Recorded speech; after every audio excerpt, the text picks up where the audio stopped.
Сегодня решил затронуть тему, как ударить кулаком прямо и при этом не подвернуть запястье, потому что, как известно, запястье является самым слабым звеном в этом ударе.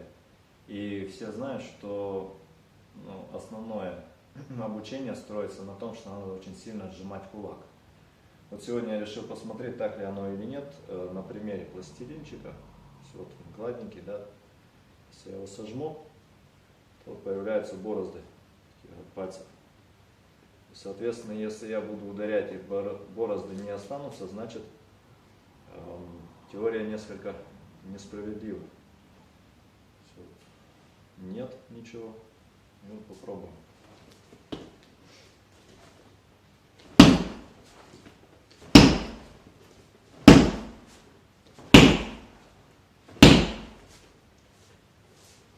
Вот пластилин остался целым. Еще раз сожму. Вот опять же борозды. То есть о чем это говорит? Что теория действительно не совсем работает, или можно даже сказать больше, что она вообще не работает. И суть не в том, чтобы сжимать кулак, а суть в том, чтобы удерживать вот это положение несгибаемого запястья.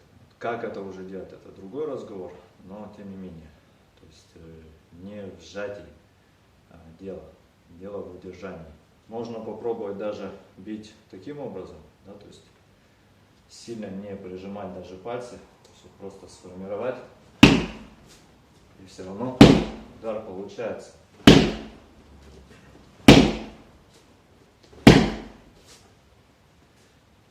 Еще большее подтверждение тому, что теория-то, в общем-то, несправедлива. Это как есть теория, например, что если человек выпрыгнет с 10-го этажа на асфальт, то он не разобьется. Но на практике мы видим совершенно прямо противоположное. Так и здесь. Если утверждается, что надо сжимать кулак, практику я только что показал, можно этого не делать. Ну и, соответственно, либо у меня какое-то волшебное исполнение, в чем я сильно сомневаюсь, либо просто теория не работает.